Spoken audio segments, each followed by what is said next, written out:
دې حدیث ته غوږ کېږدئ وایي چې کان النبي صلی الله علیه وسلم یحدثنا پیغمبر صلی الله علیه وسلم لګیا و موږ ته خبرې کولې او دی وایي چې ان بین یدی الساعه الهرج یا پیغمبر صلی الله علیه وسلم وایي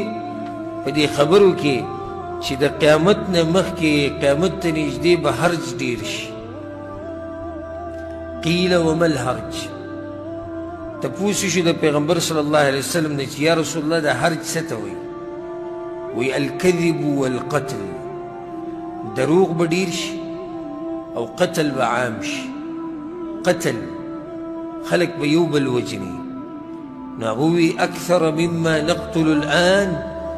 یا رسول الله صحابه کرام ګوره اوچت خلک وو اوچت ذهنونه وو یا رسول الله دا څومره کافران چې مونږ اوس وجنو د هغه وخت مسلمانان به د دین هم زیات کافران وجني پیغمبر صلی الله علیه وسلم ورته وویل انه لیس بقتلکم الکفار سادهګان یې تاسو دغه نه دومره دغه قتل چې تاسو به کافران ډېر وجنئ نه نه هغه خبره نه ولكنه قتل بعضكم بعضا خدا کم قتل چې زه دومره د هغه قتل دی چې تاسو به یو بل وجنئ حتى يقتل الرجل جاره یو سړی به رالګي خپل ګاونډي به وجني ويقتل اخاه یو سړی به رالګي خپل رور به وجني ويقتل عمه یو سړی به رالګي خپل تره به وجني ويقتل ابن عمه او یو سړی به رالګي خپل د تره زوی به وجني دا د قیامت ته نږدې کېدو یو نښه ده بل حدیث دی متفق علیه حدیث دی پیغمبر صلی الله علیه وسلم وی ان بین یدی الساعة لایاما قیامت نه مخکې به بعض ورځې راځي یرفع فیها العلم علم به دیني علم به د خلکو نه کم شي وینزل فیها الجهل او جهل او جهالت به عام شي ویکثر فیها الهرج او هرج به ډېر شي خلک به یو بل وجني اول دلایل ذکر کوو بیا دې خبرې ته راځو بل حدیث والا امام بخاری امام مسلم رحمه الله راوړی ابو هريره رضی الله عنه روایت دی وی پیغمبر صلی الله علیه وسلم وی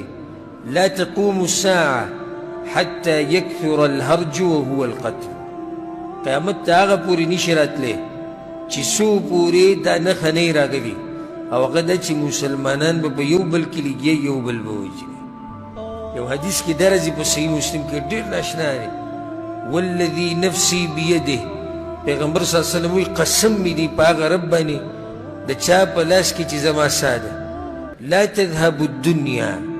حتى يأتي على الناس يوم لا يدري القاتل فيما قتل ولا المقتول فيما قتل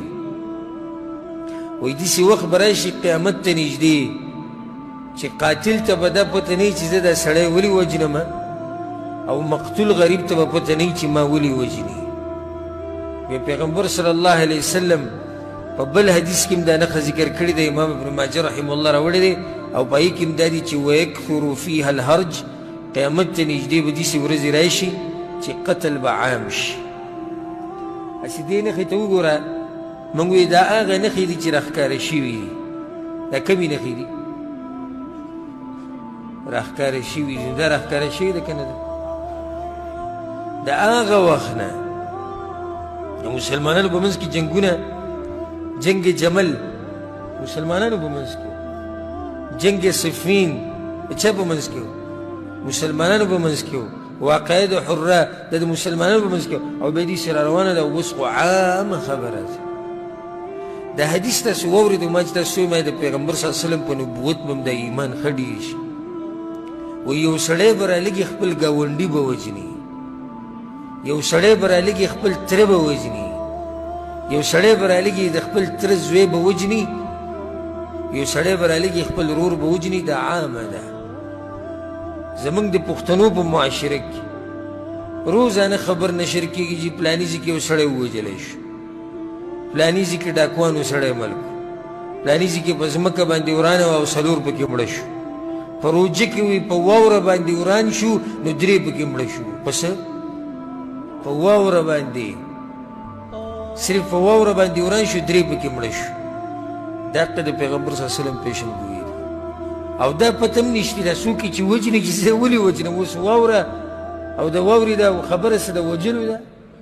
او هغه کوم چې وجله کېږي غریب ته خو بلکل پته نشي چې ما ولې دا خلک وجني انسان حیران شي چې دا څه قیصه روانه ده د انسان دا وینه او د مسلمان دا وینه دومره سپکه شوې ده ځکه زمونږ دشمن ډېر خوشحاله دی ولې زمونږ دشمن خوشحاله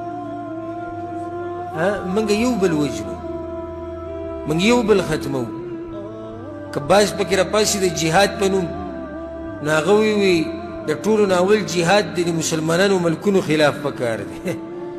نو هغه به د مسلمانانو ملکونو خلاف او د مسلمانانو د باچایانو خلاف لګي او هغې ته به جهاد وي او کفر او کافران هغه به ترې پاراوي لکه څنګه چې د خوارجو یو نښه پیغمبر صلی الله علیه وسلم ذکر کړې ده ویقتلون اهل الاسلام ویدعون اهل الاوثان بوتان والا او مشرکان به د دوی نه پارامي خو مسلمانان به ترې پارام نه مسلمانان به وجني ته کافر ته مرتد هغه وایي ته کافر او ته مرتد یو بل وجني یو بل ختموي ځکه دا خبره واورئ چې ګورې په اسلام کې په ناحقه قتل دا یو لویه ګناه ده هغه ګناه ده چې الله سبحانه وتعالی په قرآن کې دا خبره ذکر کړې ده ومن یقتل مؤمنا متعمدا چا چې یو مسلمان قصدن عمدنې مړ کو په ناحقه فجزاؤه جهنم خالدا فيها همیشه دپاره به په جهنم کې وغضب الله عليه او الله به دې ته به غوسه کړي څه وړه خبره نه ده حدیث کې دا راځي وایي دغه مقتول دا کوم چې وجلی شوی دی د ده نه به دا وینه روانې او دغه به یې د سر نه نیولی د قاتل چا چې وجلی دی او د الله خوا ته به بوځي د قیامت په ورځ بیا به الله ته وایي یا ربي سل هذا لما قتلني یا الله تپوس وکړه د ده نه چې زه ولې وجلی یم په انچه ځي باندې او په پوټ ځي باندې راولګي یو بل مړه کړي او دې ته غیرت وایي او دې ته پښتو وایي زه هم که غیرت او پښتو دی نو زه دله په دې غیرت او په دې پښتو باندې د خپل بوټان پاکومه چې ته په انچه ځمکه باندې یو مسلمان وجني ته به پوټ ځمکه باندې مسلمانان وجني هغه ته واوړېده زه واوړېده څه چلو شو په معمولي خبرو باندې یو بل وجل